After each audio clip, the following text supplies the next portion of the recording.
This organization is responsible for importing approximately 60 metric tons of cocaine a year into Los Angeles. 5:47 a.m. Los Angeles, California. Federal agents in tactical gear breached the front entrance of a nondescript warehouse in the City of Industry. Inside, they find 18.2 tons of fentanyl precursor chemicals, enough raw material to manufacture 12 billion lethal doses. The street value of the finished product, $1.4 billion. This was not a local drug lab. This was the nerve center of a transnational chemical supply network feeding every major cartel operation west of the Mississippi. Hidden behind legitimate import licenses and corporate paperwork were encrypted ledgers, offshore bank routing numbers, and shipping manifests connecting California ports to clandestine factories in Sinaloa, Jalisco, and Michoacan.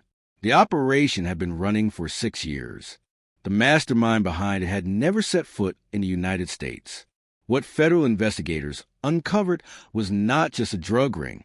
It was a sophisticated chemical warfare campaign designed to flood American communities with synthetic death. If you're still watching, tap like so this story reaches the people who need to see how industrial-scale poisoning operates in plain sight. For 2 years, the Drug Enforcement Administration had been tracking anomalies in shipping records at the Port of Long Beach. Containers labeled as industrial solvents, polymer additives, and agrochemical supplies were arriving from Guangzhou, Shenzhen, and Ningbo at volumes that made no economic sense. The consignees were registered California corporations with business licenses, tax identification numbers, and spotless compliance histories.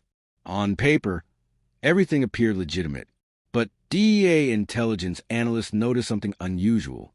The same corporate entities were filing import declarations for chemicals that, when combined, formed the exact precursor compounds needed to synthesize fentanyl and its analogs. Individually, these substances were legal. Together, they were a recipe for mass overdose. The corporations shared identical business addresses, mailbox services in San Gabriel Valley strip malls. Phone numbers went to voicemail boxes that were never checked. Corporate officers listed on state registrations had names that appeared on no tax returns, no utility bills, no voter rolls. These were not businesses. They were ghosts. The investigation intensified when a confidential informant inside a Tijuana cartel lab revealed that precursor shipments were arriving pre-packaged in precisely measured ratios. No cutting, no guessing, no chemistry knowledge required. Cartel cooks were receiving materials with instructions printed in Mandarin and Spanish detailing temperatures, mixing sequences and safety protocols. The chemicals were being delivered not as raw industrial stock, but as turnkey manufacturing kits. The sophistication suggested coordination at levels far beyond typical cartel operations. This was vertical integration on a scale previously unseen.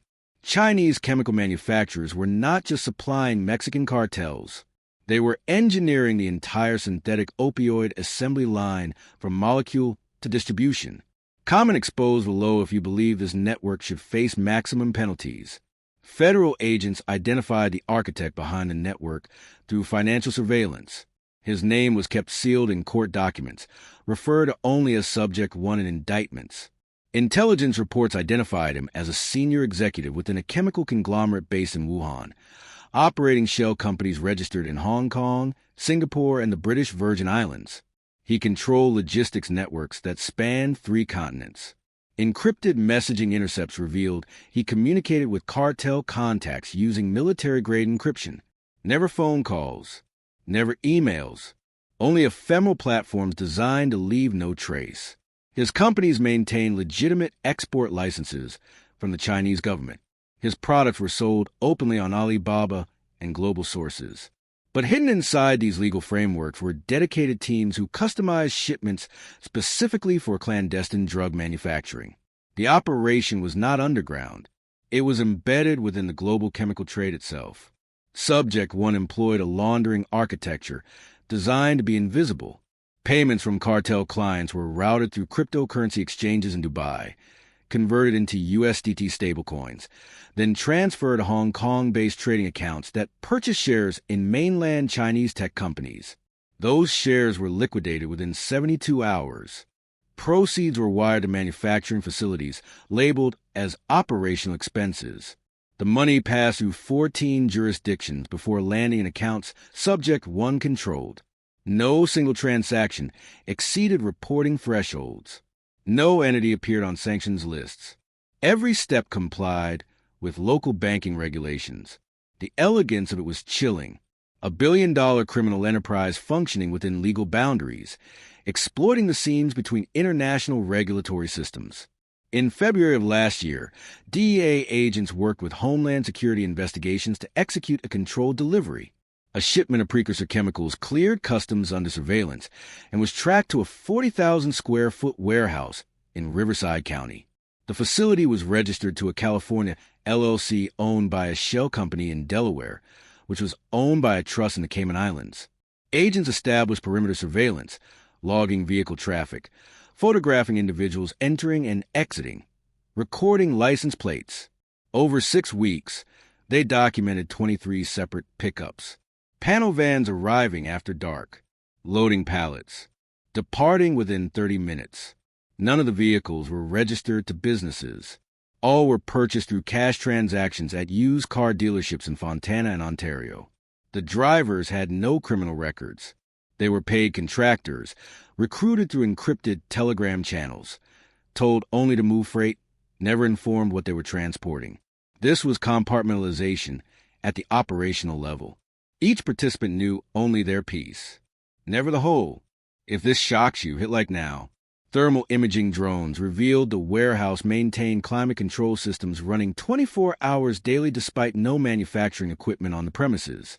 Power consumption data showed electricity usage patterns inconsistent with storage facilities. It was a logistics hub, not a static warehouse. Financial subpoenas revealed the facility's rent was paid monthly via wire transfer from a business account in Macau. The signatory on the account was a Chinese national who had entered the United States twice in 5 years, both times on business visas. Both times staying in luxury hotels near Los Angeles International Airport for 48 hours before departing. Immigration records showed he met with individuals whose phones pinged cell towers near known cartel stash houses in Boyle Heights and Pacoima. The network was coming into focus. Chinese logistics coordinators managing California distribution nodes that fed Mexican cartel operations across the southwestern United States. The DEA assembled a multi-agency task force. 87 federal agents from DEA, FBI, HSI, IRS Criminal Investigation, and the Bureau of Alcohol, Tobacco, Firearms, and Explosives. Intelligence analysts mapped the network across 19 locations. Warehouses in Riverside, San Bernardino, and Los Angeles counties. Financial fronts in San Francisco and San Jose. Residential properties in Arcadia, Rowland Heights, and Irvine used as operational safe houses. Surveillance teams documented meetings between Chinese nationals and cartel intermediaries in hotel lobbies, parking structures, and dim sum restaurants in Monterey Park. Intercepted communications revealed the network was preparing a massive shipment, 40 shipping containers scheduled to arrive at Long Beach within the month, containing enough precursors to manufacture fentanyl capable of killing half the U.S. population. The timeline was compressed. Federal prosecutors secured sealed warrants from a U.S. District Court for the Central District of California. The operation was codenamed Synthetic Horizon. The execution order was issued at 11:34 p.m. on a Thursday in late spring. Type justice below if you believe every name involved should be made public.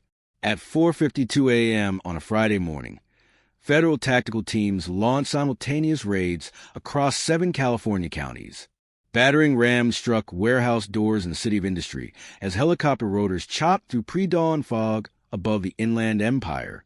In San Francisco's financial district, agents in raid jackets flooded a 9th-floor office suite where corporate records were shredded around the clock. In Arcadia, a $3.2 million residential estate was breached. Inside, agents found a command center with wall-mounted monitors displaying live surveillance feeds of port terminals, highway routes, and cartel territory maps in Mexico. The precision was absolute. Within 90 minutes, all 19 locations were secured. The operation involved 240 federal agents, 14 K-9 units, and air support from U.S. Customs and Border Protection helicopters. No shots were fired.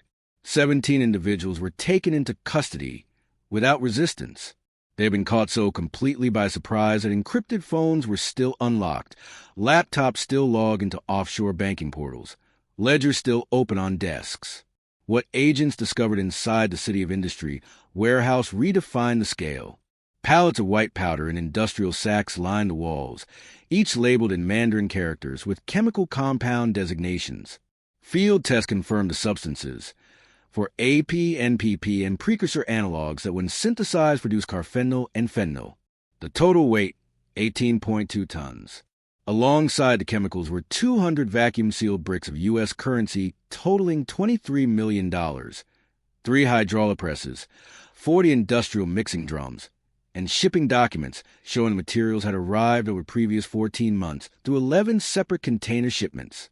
Hidden in a false wall compartment were 6 laptops containing encrypted spreadsheets, order logs detailing shipments to cartel cells in Phoenix, Albuquerque, Denver, and Las Vegas. Each entry included chemical quantities, delivery dates, payment amounts, and contact codes. The network had fulfilled 74 orders in 2 years. Every single shipment had reached its destination undetected. Inside the Arcadia estate, investigators uncovered the financial architecture. A climate control room contained filing cabinets with corporate registrations for 43 shell companies spanning 12 countries. Cryptocurrency hardware wallets held $94 million in Bitcoin, Ethereum, and Tether. A safe behind a false panel in the master bedroom contained $1.7 million in cash. Gold bars worth $600,000 and 14 passports. Chinese, Cambodian, and Vanuatu citizenship by investment documents, all bearing the same photograph, but different names. If you want to see how deep this goes, comment corruption below. The individual in the photo was identified as a logistics coordinator who entered the United States on investor visas, claiming to represent agricultural equipment firms. Bank statements showed wire transfers totaling $340 million moving to accounts in 5 years. Funds that appeared as payments for industrial supplies, consulting services, and international trade facilitation. But forensic accountants traced the funds backward. They originated from bulk cash deposits at currency exchanges in Culiacan, Guadalajara, and Tijuana, known hubs for cartel money laundering. The money flowed from cartel street profits through Chinese underground banking networks called Fei Qian, then into legitimate accounts that paid for precursor shipments. It was a closed loop, drug profits financing the chemicals to make more drugs. In the San Francisco financial office, agents seized records showing the network had bribed port officials, customs brokers, and freight inspectors. Payment logs detailed $2.4 million in cash delivered to individuals whose names matched employees at logistics companies handling container inspections at the port of Long Beach. Surveillance photos stored on seized hard drives showed envelopes being handed to uniformed workers inside port administration buildings. The corruption extended into the infrastructure itself. Shipping manifests have been altered, inspection reports falsified, container tracking numbers reassigned to disguise the true origin of shipments. Some containers have been labeled as agricultural equipment, others as automotive parts, still others as textile manufacturing supplies. None were ever physically inspected. The chemicals passed through U.S. Customs as legitimate commerce, waved through by officials on the payroll of the same network profiting from synthetic opioid deaths. Forensic analysis of the seized devices revealed communications with Subject 1 himself. Messages written in Mandarin discuss pricing structures, delivery schedules, and customer satisfaction. Coded references to cartel clients. Subject 1 had referred to fentanyl precursors as hardware, cartels as partners, and overdose deaths as market demand indicators. In one intercepted message, he wrote, "Demand in the American market remains strong. Expand logistics capacity in California by 30% next quarter." There was no hesitation, no moral consideration, only supply chain optimization. He operated with the efficiency of a Fortune 500 executive, applying corporate strategies to mass death. His network employed supply chain analysts who tracked cartel production rates, inventory managers who maintain chemical stockpiles, and customer service coordinators who resolve shipping delays. It was narcotics trafficking, industrialized, stripped of human consequences, reduced to spreadsheets and profit margins. Hit like, if you believe the system needs to be dismantled, the human cost of this network was staggering. Federal prosecutors estimated that precursors supplied by Subject 1's network were responsible for manufacturing fentanyl linked to over 11,000 overdose deaths across the United States in just 2 years. Each ton of precursor chemicals produced roughly 200 kilograms of finished fentanyl. Each kilogram contained 500,000 lethal doses. The 18.2 tons seized in California alone could have generated 9.1 million grams of pure fentanyl, enough to kill 4.5 billion people. The chemicals were destined for cartel labs in Mexico, where they would be pressed into counterfeit pills disguised as Percocet, Xanax, and Adderall, then distributed through street dealers who had no idea they were selling poison. Teenagers buying what they believed were prescription painkillers died in their bedrooms. Parents found their children cold and blue, foam around their mouths. No chance of revival. The fentanyl produced from Subject 1's chemicals did not discriminate. It killed addicts and casual users, high school athletes and college students, construction workers and nurses. In Fresno, a 19-year-old woman bought what she thought was Percocet to manage pain from a car accident. She was dead within an hour. The pill contained fentanyl manufactured from precursors traced to the California network. In Bakersfield, a father of 3 overdosed on counterfeit Xanax purchased from a coworker. Toxicology revealed fentanyl concentrations 40 times higher than heroin. In Sacramento, EMTs responded to 7 overdoses in a single night, all linked to pills stamped with identical markings, all containing fentanyl from the same cartel batch. These were not drug addicts. They were people who believed they were taking regulated medicine. The deception was the weapon. The fentanyl was the bullet. And Subject 1's network provided the ammunition. Comment and own more if you believe those responsible must be held accountable. At the federal courthouse in downtown Los Angeles, 17 defendants appeared in shackles for initial hearings. Charges included conspiracy to distribute controlled substance precursors, money laundering, operating a continuing criminal enterprise, and importation of hazardous materials. Prosecutors filed sentencing enhancement notices, citing the volume of chemicals and the number of deaths linked to the network. If convicted on all counts, defendants faced mandatory life sentences without parole. Defense attorneys argued their clients were low-level logistics workers, unaware of the chemical's purpose, merely moving freight for paychecks. But evidence presented by federal prosecutors demolished that narrative. Recorded phone calls discussing product quality, text messages referencing cartel contacts by name, financial records showing payments structured to avoid detection. These were not unwitting laborers. They were knowing participants in a transnational drug conspiracy that prioritized profit over human life. The investigation also exposed weaknesses in U.S. customs enforcement and international chemical trade regulations. Federal law regulates certain fentanyl precursors, but chemical manufacturers continuously modify molecular structures to create analogs that are not yet controlled substances. By the time DEA schedules a new precursor as illegal, manufacturers have already synthesized the next variant. Subject 1's network exploited this regulatory lag, shipping compounds that were technically legal at the moment of import, but became controlled substances within months. Customs inspectors lacked the chemical expertise to identify precursors disguised as industrial materials. Port facilities processed 18 million containers annually. Physical inspection rates hovered below 2%. The sheer volume made comprehensive screening impossible. Criminal networks understood this vulnerability and weaponized it, embedding poison inside legitimate global trade. Share this so more people understand how this system operates. Federal agencies seized assets totaling $127 million. Cash, vehicles, real estate, cryptocurrency wallets, bank accounts. The warehouses, once operational hubs for death distribution, were emptied and secured as evidence sites. Chemicals were transported under armed guard to DEA laboratories for analysis and eventual destruction. The financial accounts were frozen pending forfeiture proceedings, but the money recovered represented only a fraction of the network's total profits. Investigators estimated Subject 1's operation generated over $1.4 billion in revenue across 6 years. Most of that wealth remained hidden in offshore accounts, real estate holdings under false names, and cryptocurrency wallets whose private keys were known only to Subject 1 himself. He remained beyond reach, operating from within China, insulated by jurisdictional boundaries and political protection. Community response was swift and anguished. Parents who had lost children to fentanyl overdoses attended press conferences holding photographs of their sons and daughters, demanding accountability. Advocacy groups called for stricter port inspections, harsher penalties for precursor trafficking, and international pressure on China to crack down on chemical manufacturers supplying cartels. The pain was raw. The anger was justified.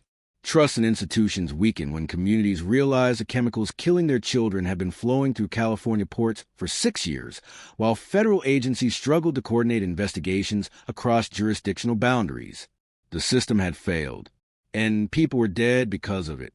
Type yes if you're ready to see what happens next. Federal law enforcement emphasized this was not the end. DEA Administrator and Milgram stated the investigation remained active, with additional arrests anticipated as forensic analysis of seized devices revealed new conspirators. The Department of Justice unsealed indictments against 4 additional individuals believed to be operating in Mexico and China, fugitives who would be arrested if they ever entered U.S. jurisdiction. But those familiar with transnational criminal networks understood the reality. Subject 1 would not be extradited. His operation would reconstitute under new shell companies, and the flow of precursors would resume through alternate routes. This was a battle, not a war. The victory was significant but temporary. The deeper truth was unsettling. The California network was not an anomaly. It was a model. Intelligence reports indicated similar operations were functioning in Texas, New York, and Georgia, each using variations of the same playbook. Shell companies, encrypted communications, port corruption, transnational coordination between Chinese suppliers and cartel distributors. The industrialization of synthetic drug manufacturing had shifted power away from plant-based narcotics like cocaine and heroin toward laboratory-produced opioids and stimulants that required no poppy fields, no coca farms, no agricultural vulnerability. A single shipping container of precursor chemicals could generate more profit than 10 tons of cocaine, with lower interdiction risk and faster production cycles. This was not just a drug crisis. It was a national security threat. Fentanyl and its analogs were weapons-grade substances. 2 milligrams could kill an adult, amount invisible to the naked eye. The expertise required to synthesize these substances was being commodified, sold as a service by networks like Subject 1's. The line between criminal enterprise and chemical warfare was eroding. If you made it this far, you see what most choose to ignore. Comment your thoughts below. Hit like so this story breaks through the algorithms designed to bury uncomfortable truths. And share this with anyone who believes the system will protect them without accountability. The California fentanyl precursor bust was the largest chemical seizure in DEA history, but it was one operation within a global network that spans continents, currencies, and cultures. Subject 1 remains free. His factories remain operational, and new shipments are undoubtedly being prepared at this moment. The individuals arrested in California will be replaced. The shell companies will be re-registered under new names. The cryptocurrency wallets will be emptied and reconstituted. The machine continues because demand persists. Profits remain astronomical, and enforcement remains fragmented across jurisdictions that do not communicate effectively. This is a reality of modern transnational crime. It evolves faster than laws, adapts quicker than enforcement, and operates within the gaps between nations that cannot agree on how to fight it. The story of Subject 1 and his California network is not an outlier. It is a blueprint. Until sustained public pressure forces change, the shipments will continue arriving, the pills will keep circulating, and the bodies will keep accumulating.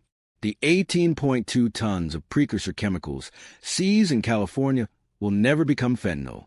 The $127 million recovered will never fund another shipment. The 17 individuals arrested will spend decades in federal prison, their lives forfeited to consequences they chose when they prioritized profit over human life.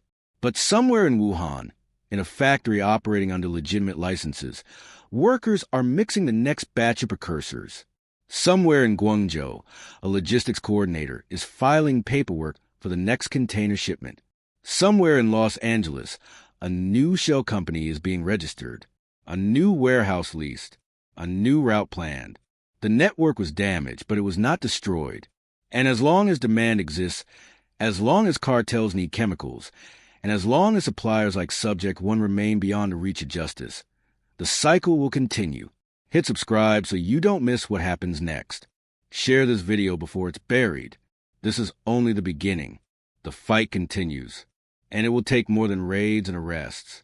It will take a society willing to confront the systems that allow industrial-scale poisoning to operate within the framework of legal commerce. Hit like if you believe justice is worth fighting for. Comment stop the poison below, because somewhere right now, another shipment is being prepared. Another container is being loaded. Another community is about to be poisoned. And the only way this ends is if people like you refuse to look away.